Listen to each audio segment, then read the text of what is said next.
The Food and Drug Administration announced it's banning the use of red dye number 3. It's a synthetic dye that gives food and drinks their bright red cherry color, but has also been linked to cancer in animals. Joining us now to discuss this move, we have Dr. Rupesh Parikh. He's a medical oncologist with Comprehensive Cancer Centers of Nevada.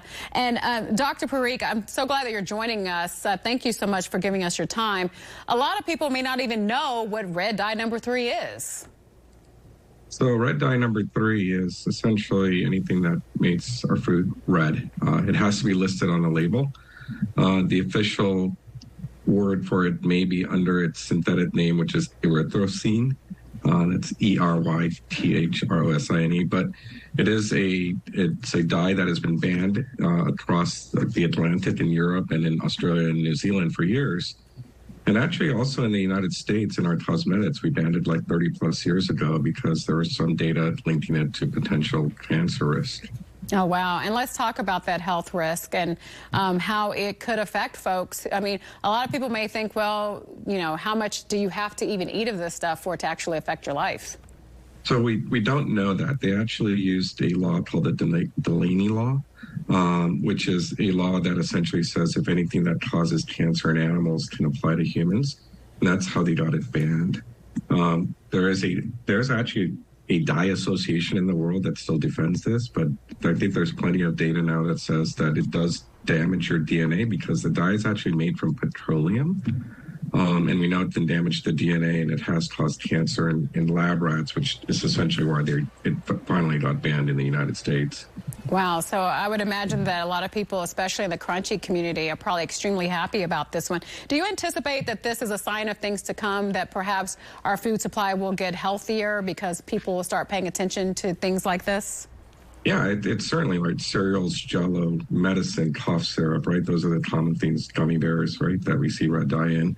But it also, like you made your point earlier, it also affects to alcohol, which, the Surgeon General came out and made a pretty strong statement last week with the cancer risk that it has. So. Can we talk about that? I mean, what is it about alcohol that makes it a risk for folks to get cancer? So alcohol by itself, does a few things in our body. It can damage the DNA itself. It affects how, especially in women, estrogen is absorbed, and it increases estrogen levels. It also affects how other carcinogenic materials, cancer-causing materials, are absorbed in our mouth. So it can cause cancer. Then there's 7 different cancers now that are actually linked to alcohol use with anybody drinking more than 2 drinks a day. Okay, so more than 2 drinks a day. So can you still do I know there was a study years ago that said red wine was healthy for you, and it actually encouraged the use of it on a daily basis. Is that still holding true?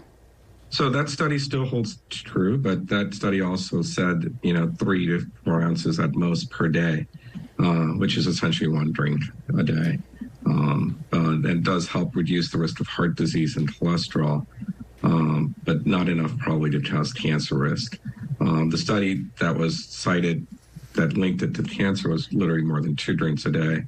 But any amount of alcohol, if it increases your cancer risk, you're talking, for example, for breast cancer, if your risk is 10%, it can actually lead to up to 15 to 16% risk out of 100 women. So it's a pretty good risk. So. Yeah, that's pretty significant. Well, thank you so much, Dr. Parikh. And hopefully, after learning about this, more and more people will start paying attention to what they're putting into their body. We do know that there's that school of thought that let thy food be thy medicine. And so you want to make sure you're putting the right thing in it.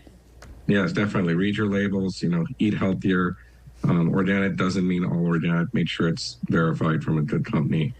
But definitely, I think it's a step in the right direction that we're all taking. So. All right. Well, thank you so much for joining us, and have a good one. Appreciate it. Thank you.